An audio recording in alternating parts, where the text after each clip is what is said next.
Indonesia versus Tiongkok. Indonesia dan Tiongkok sama-sama mengalami kasus COVID-19. Bedanya pada cara penanganan, mulai antisipasi sampai implementasi. Dengan demikian, hasilnya pun juga pasti berbeda.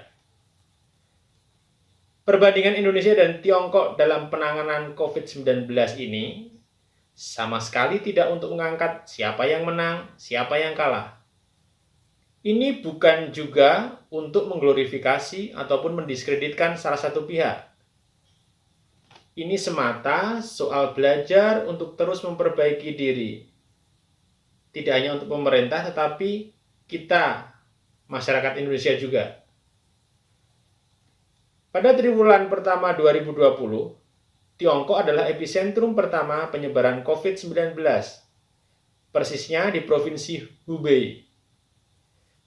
Pemerintah Tiongkok pada 23 Januari 2020 melakukan lockdown untuk kota Wuhan, ibu kota Provinsi Hubei, dengan 11 juta jiwa penduduk. Dalam beberapa hari kemudian, lockdown diperluas ke kota-kota sekitarnya di Provinsi Hubei. Total terdapat 15 kota di provinsi tersebut yang di-lockdown, dengan total penduduk seluruhnya mencapai sekitar 60 juta jiwa, atau 2 kali jumlah penduduk Jabodetabek, Jakarta, Bogor, Depok, Tangerang, dan Bekasi. Usaha ketat ini diapresiasi, minimal oleh WHO, karena efektif menghambat penyebaran COVID-19 di dalam negeri. Sementara di Indonesia, kasus COVID-19 pertama kali teridentifikasi pada awal Maret 2020. Kalau mau mengambil kebijakan lockdown misalnya, pemerintah Indonesia saat itu punya kesempatan melakukannya paling tidak mulai pertengahan Maret. Setidaknya ini bisa diterapkan untuk sebagian atau seluruh wilayah Jabodetabek dan barangkali beberapa wilayah lain yang sudah teridentifikasi ada warga yang positif. Yang jelas waktu itu penyebaran COVID-19 masih terbatas. Dan sebagaimana kita tahu, pemerintah akhirnya menjatuhkan pilihan pada pembatasan sosial berskala besar atau PSBB. Pertimbangannya, PSBB paling cocok dengan situasi dan karakter masyarakat Indonesia. Artinya, di samping segi kesehatan, keputusan juga mempertimbangkan aspek sosial ekonomi sesuai karakter masyarakat Indonesia. Saya percaya pilihan ini diambil dengan pertimbangan mendalam. Kita tentu tidak akan pernah bisa membandingkan mana yang akan lebih efektif menahan laju COVID-19 di tanah air, PSBB atau lockdown. Sebab kita tidak melakukan lockdown, sehingga tidak ada bukti empiris untuk membandingkannya dengan PSBB. Jadi, hal empiris yang bisa kita sandingkan dalam konteks ini adalah efektivitas antara PSBB Indonesia dan lockdown di Tiongkok. Mari masuk lebih dalam lagi. Kita masuk ke Tiongkok dulu.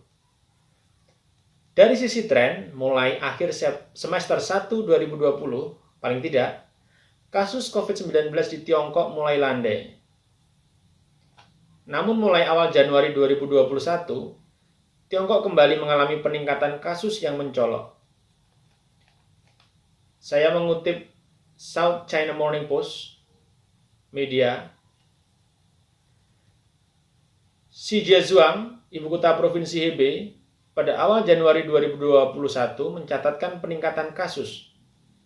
Puncaknya saat itu 63 kasus per 6 Januari 2021.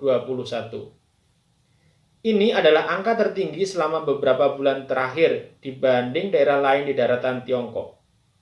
Selanjutnya, pemerintah Tiongkok segera menerapkan lockdown di kota tersebut. Tak lama kemudian, lockdown diperluas ke dua kota lainnya, yakni Xingtai dan Langfang, karena kenaikan kasus di dua kota tersebut. Ketiga kota ini semuanya di Provinsi Hebei, berdekatan dengan Beijing, ibu kota negara Tiongkok. Kali ini saya mengutip Global Times. Masyarakat di ketiga kota itu tidak diizinkan bepergian kecuali untuk urusan mendesak. Ini soal model lockdown yang diterapkan di sana. Kendaraan juga dilarang beroperasi kecuali untuk hal darurat. Jalan-jalan yang menghubungkan kota dengan daerah luar diawasi aparat selama 24 jam per hari. Ketiga kota itu juga segera melakukan tes massal terhadap penduduknya. Tes massal ini jauh lebih masif ketimbang tes reguler yang biasanya dilakukan. Kota Zhejiazhuang bahkan juga memindahkan 20.000 penduduk desa dari 12 desa di distrik Gaocheng yang dilanda epidemi ke kota-kota lain untuk karantina. Mengutip AP News, per 16 Januari, pemerintah Tiongkok membangun rumah sakit darurat. Saat berita itu diturunkan, 1.500 kamar dilaporkan telah dibangun dari target 6.500 kamar. Itu antara lain kebijakan yang ditempuh pemerintah Tiongkok pada Januari. Lantas bagaimana dengan Indonesia? Dari sisi tren, sekali lagi dari sisi tren, kasus COVID-19 di tanah air konsisten meroket sejak Maret 2020 hingga minimal saat video ini dibuat, yakni awal Februari 2021. Jumlah kasus COVID-19 di Indonesia pada Januari sedang puncak-puncaknya. Ingat, Januari sedang puncak-puncaknya. Pemerintah sudah melihat tren ini di awal Januari. Pada saat yang sama, banyak daerah sudah dalam kondisi darurat.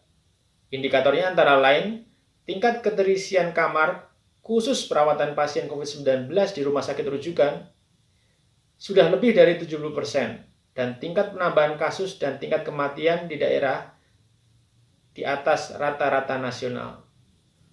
Untuk itu, pemerintah menerapkan pembatasan kegiatan sosial masyarakat di 77 kabupaten dan kota di Jawa dan Bali.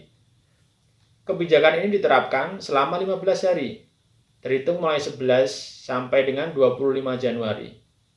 Untuk mengonsolidasikan implementasinya, Presiden Jokowi menggelar rapat terbatas di Istana Kepresidenan Jakarta pada 11 Januari. Entah karena buntut libur panjang akhir tahun 2020 atau pembatasan kegiatan masyarakat yang kurang efektif, atau mungkin bisa juga karena dua faktor itu sekaligus. Yang pasti jumlah kasus COVID-19 di Indonesia pada Januari terus meroket.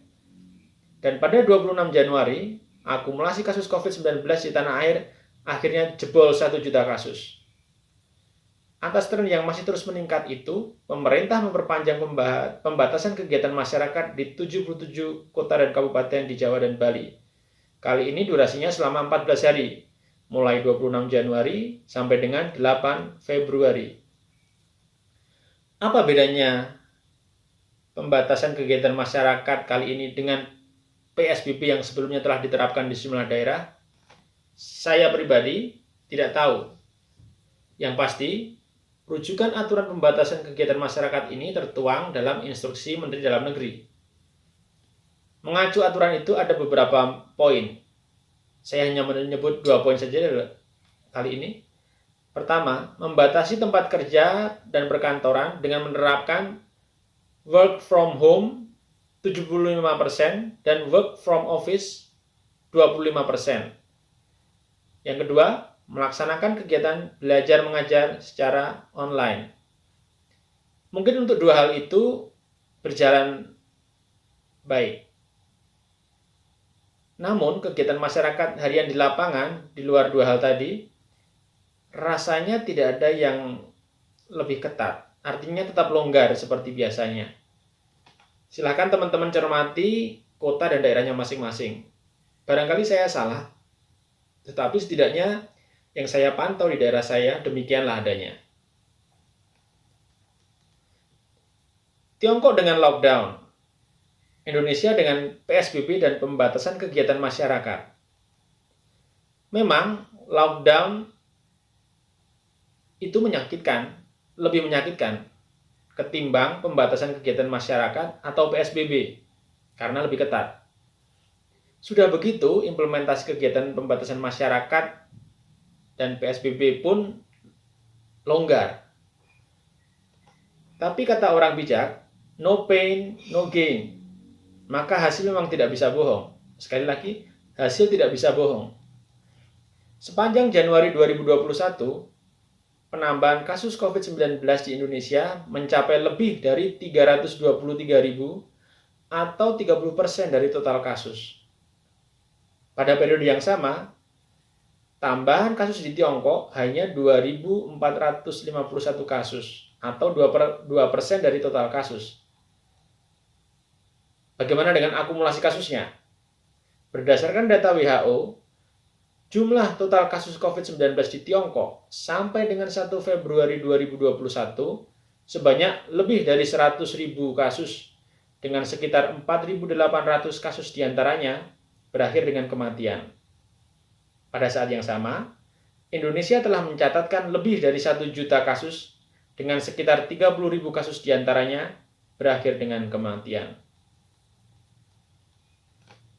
Artinya, Indonesia dengan pilihan PSBB dan pembatasan kegiatan masyarakat menuai kasus positif nyaris 11 kali lipat kasus di Tiongkok yang menerapkan lockdown untuk provinsi Hubei dan Hebei.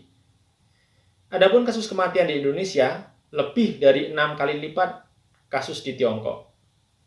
Dan seiring waktu, setidaknya sepanjang Januari, simpangan jumlah kasus di Indonesia dan Tiongkok kian melebar. Sebagai penutup, saya ingin kembali ke judul. Indonesia versus Tiongkok. Kesimpulannya, ayo masyarakat Indonesia, ayo pemerintah pusat, ayo pemerintah daerah, sama-sama proaktif untuk terus memperbaiki diri di ruang tanggung jawab masing-masing dan membuka saluran-saluran kerjasama. Salam sehat.